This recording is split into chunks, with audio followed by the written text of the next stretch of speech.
जय भीम नमो बुद्धाय मित्रांनो. आजच्या या छोट्याशा व्हिडिओच्या माध्यमातून आपण गुरुपौर्णिमेचं महत्त्व बौद्ध संस्कृतीमध्ये काय आहे याबद्दल जाणून घेणार आहोत. तत्पूर्वी तुम्ही जर आमच्या चॅनेलवरती नवीन असाल तर मित्रांनो चॅनेलला लाईक, शेअर आणि सबस्क्राईब करायला विसरू नका, जेणेकरून अशाच नवनवीन व्हिडिओची अपडेट हे तुम्हाला मिळत राहील. तर मित्रांनो, गुरुपौर्णिमा ही आषाढ महिन्यात साजरी केली जाते. गुरु म्हणजे अज्ञानातून ज्ञानाकडे नेणारा मार्गदर्शक आणि पौर्णिमा म्हणजे पूर्ण चंद्राची रात्र. मित्रांनो, हा दिवस गुरूंप्रती कृतज्ञता व्यक्त करण्याचा आहे. बौद्ध परंपरेनुसार गुरुपौर्णिमा हा दिवस म्हणजे तथागत भगवान गौतम बुद्धाने प्रथम धम्मचक्र प्रवर्तन म्हणजे धम्माचा पहिला उपदेश केला, तो आषाढ पौर्णिमा दिवस होता. मित्रांनो, याच दिवशी तथागत भगवान गौतम बुद्धांनी सारनाथ येथे आपल्या पंचवर्गीय भिक्षूंसाठी पहिला उपदेश दिला, ज्याला धम्मचक्र प्रवर्तन असेही म्हणतात.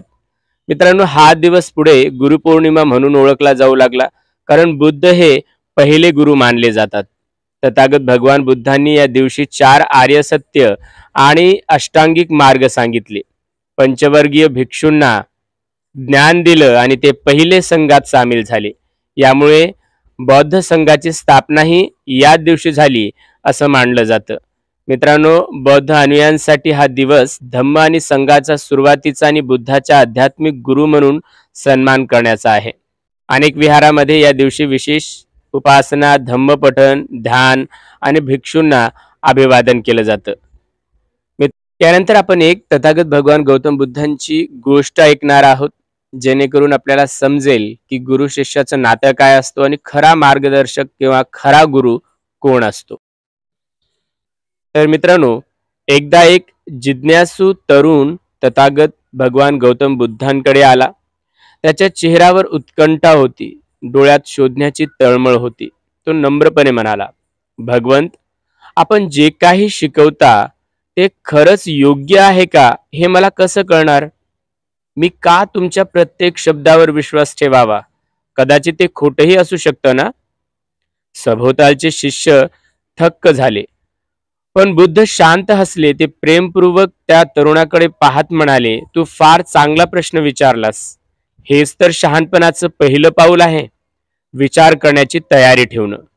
ते पुढे म्हणाले, कोणतीही गोष्ट ती कितीही विद्वानाने सांगितली असली तरी ते आंधळेपणाने तिचा स्वीकार करू नकोस. माझ्या शिकवणीवरही केवळ श्रद्धेवर विश्वास ठेवू नको. तू स्वतः अनुभव घे, निरीक्षण कर, विचार कर. जे तुझ्या मनाला पटेल, तुझ्या सत्सद विवेक बुद्धीला पटेल, तेच सत्य म्हणून स्वीकार.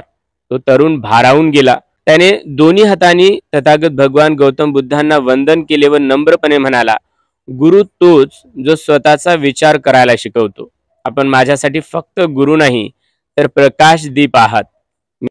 मित्रांनो, या गोष्टीमधून मिळणारी शिकवण काय आहे, तर गुरु म्हणजे आदेश देणारा नव्हे तर दिशा दाखवणारा असतो.